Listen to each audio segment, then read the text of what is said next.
Join us for a review of the new VW Tiguan R. Let's go!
Here in the front, the Tiguan facelift introduces a stronger front hood. You can see it right here. It's more upright, and also the front grille leads over to the headlamps, so a nicer integration.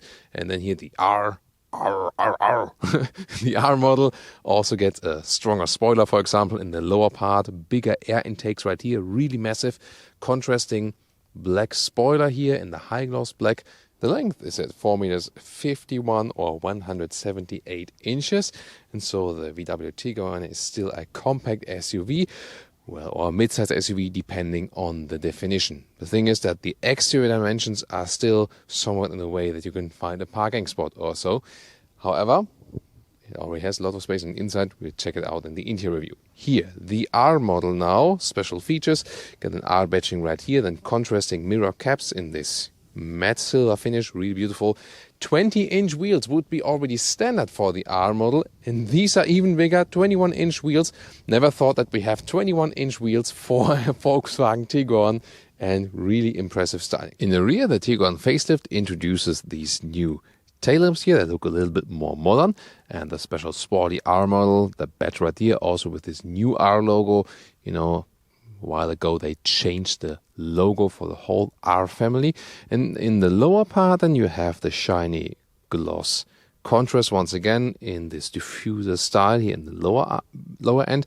And you also get a sports exhaust from standard, but these here are the optional Akrapovic exhaust for even more sound punch. Under the hood we have a 2-liter TSI turbo petrol engine, 4-cylinder, 320 horsepower, all-wheel drive, front plus rear on-demand concept. And the acceleration figure to 100 kilometers or 62 miles an hour is just less than 5 seconds, or a little less than 5 seconds. So that's of course pretty powerful for this segment. And there's also a new torque vectoring available for the rear axle. So not only distribution front to rear, but also between the wheels in the rear.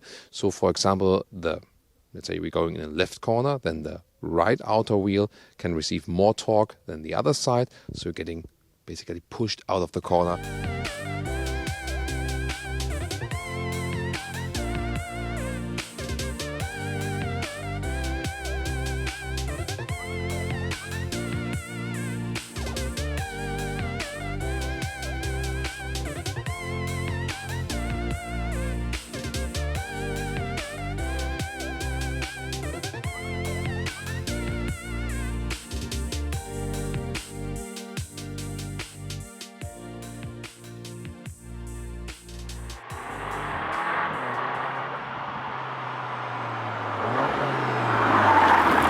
So then I get inside, and the cool thing about the Tiguan is it's not such a big SUV on the exterior, but you already have a very roomish feeling on the interior, and these R sport seats are really amazing. They offer you some side support in the lower area and in the upper area, but still, we with 186 or 6'1" have enough space to move in it. The fabric will stay cool in summer and warm in winter. The microfiber is also cozy and more premium feeling in the top part. So this seat indeed fulfills both purposes, comfort and sportiness.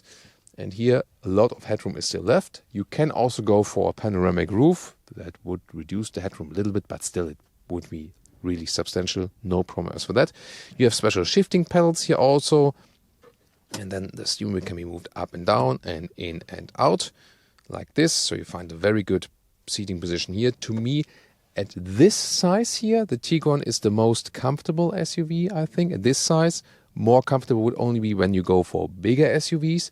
And once again, I think this sport seat, I mean, the base seats are also good, but the sport seat here maybe even improves the comfort, at least as for me. So what you can say here in the front from seating is A+.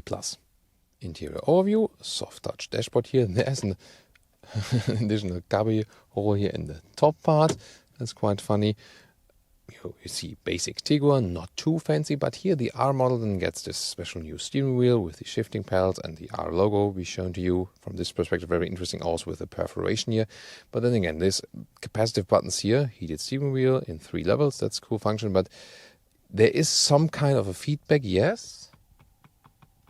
You also hear that, but the feedback is not really that distinctive, and you can press or slide. So in 2 ways you can use this. Switch the view here for the digital instruments, zoom or deals with that and also do that. And on the left side then with the R mode button that sets everything on the race, DCC, and also the throttle input and so on. And then the adaptive cruise control here on the left side.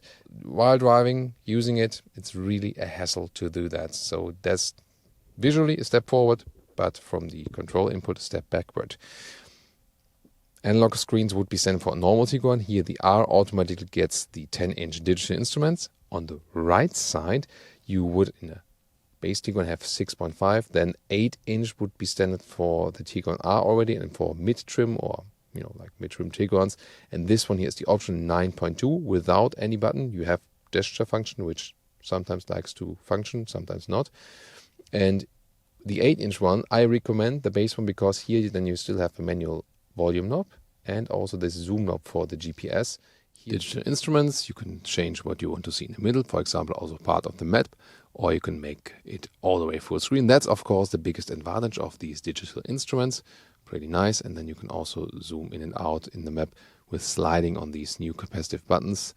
But once again, it's really harder to control them now.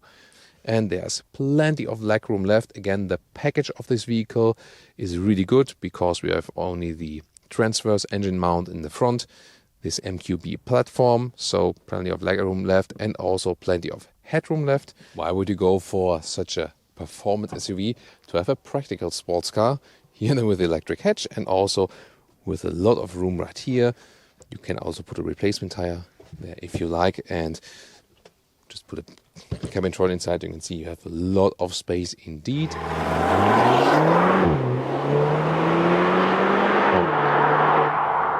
Welcome to Thomas' Driving Lounge with the new Tiguan R, and even if you're in a normal driving mode here roundabout, you already feel that this car is sportier than the base Tiguan. But when you really keep it, steady and slow, you still have the comfort of a base Tiguan. That's no problem. Of course, with the 21-inch wheels, you lose some comfort, but still, since we have the DCC dynamic chassis control, it's somewhat okay. Let's put it to the R mode, this race mode. I have activated here on the steering wheel, and also then we get the feedback in the infotainment screen. And when I accelerate out, let's see. And that's almost 80 kilometers an hour. You see that works very well, and this torque vectoring also gives me a better push out of the corner.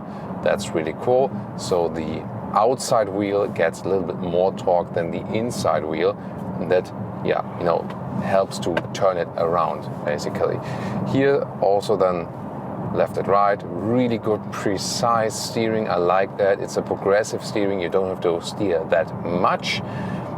It's but also comfortable for the normal everyday use. And again, there's no dead zone area, really precise from the steering. That's probably the one thing that I like almost best. Together then with this upright seating position, which is good for the overview, but still the sport seats then give you the sporty side of it. So I really like this mix this car is presenting. So on the one hand, you have the sportiness with the drivetrain and the sport seats, and suspension is stiffer, definitely, but on the other hand, still a good comfort here from this, upright Tiguan driving, and at any time you can hit the throttle and you get the power, or use the shifting pedals, shift back yourself, pull up, and you have also then the DSG manual controlled, so to speak. And when you shift back yourself, you sometimes also have these DSG farts and like this blubbering from the Acropolis exhaust, and here in this case. Hold the right pedal to go to the auto shifting mode once again, and when you're on the R driving mode, you're also in this S shifting mode. That means that the gears are turned up higher, so shifting up later and shifting down earlier. It's of course a little bit more driving fun, also higher fuel consumption, that's clear, but this is also here then about the performance, of course. And slalom wise, for example, you couldn't guess it's an SUV, because it really has great handling, more has a handling of a compact hatch or so. Then here a stop sign, and that's, in this case also pretty nice, because then we can stop and see one there, accelerate out. Wow, really cool. I mean, how does this car push me out of the corners? I really love that torque split in the rear. It feels so good, and I mean, I read about the technology and so on, and it's really better than I would have imagined, so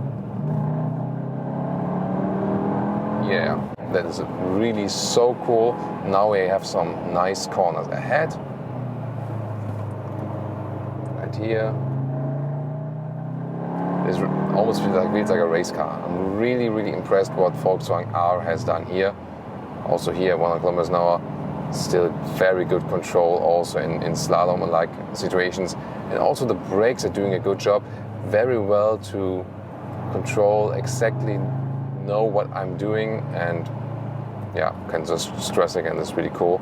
By the way, lane assist, when you hit the left index finger column indicator here and then press once, okay, then lane assist off, because here I don't want anything to interfere with me, so I put the lane assist off, then I can have even more pure driving fun, and definitely the Tiguan R is delivering.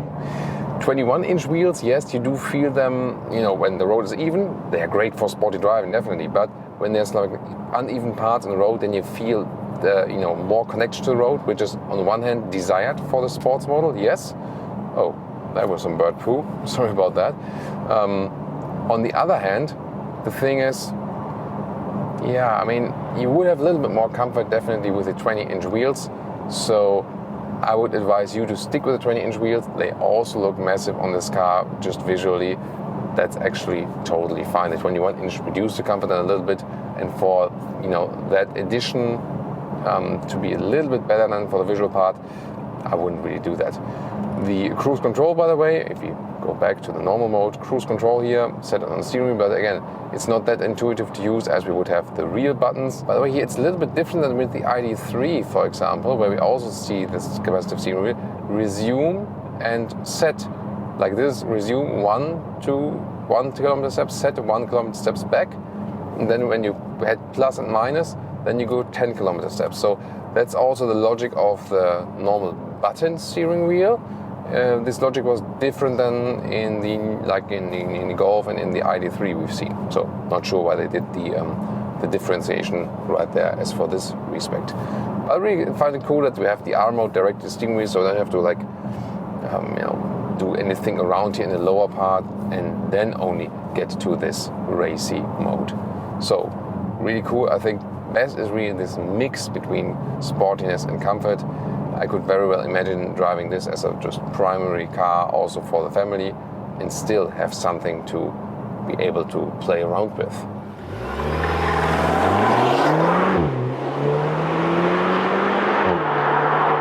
And let's now hit ESC Sport together with the R mode, and let me show you the launch control just for you.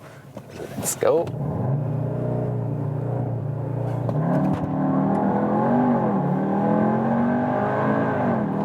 That was already 100. Nice. So I had to reduce the speed immediately now here. I also cleaned up the bird poo for you that was on the windscreen before. I'm not sure if you really saw that on camera, but just want you to have the clearest view from the exterior. So yeah, that also belongs into our protection quality. So that was a very impressive acceleration, of course, from this all-wheel drive, even distribution, so you don't leave rubber on the ground. Gotta check the time code. How much was it? Was it really a little bit less than 5 seconds? Did that work? So yeah, but it felt very, very good. So I'm really happy with the performance of this vehicle, and the handling is just superb. So once again, I think you could really forget that you're driving an SUV with that.